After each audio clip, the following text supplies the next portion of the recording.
bietjie die area opgradeer.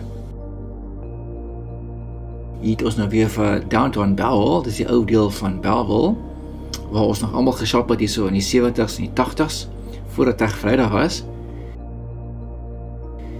En aan die onderkant sien ons die Bellville taxi rank, jy kan dit eintlik veel sien agter die gebouwe nie, en hier is allemaal besig om uit te klim uit die busse uit.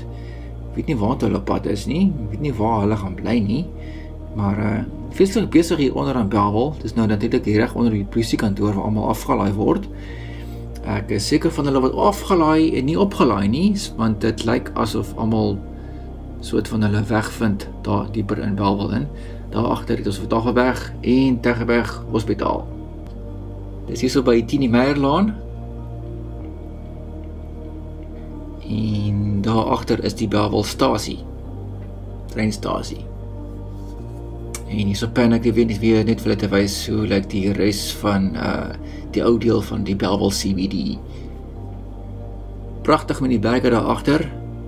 Daar is die ou Bellville Inn Hotel wat destyds die Sheraton Hotel was. En hier het ons nou die parkie, ek dink is die Leesbeek Park, waar ons nog uitgehang het in die 80er jare. En reg hier onder my is die Bellville Bibliotheek.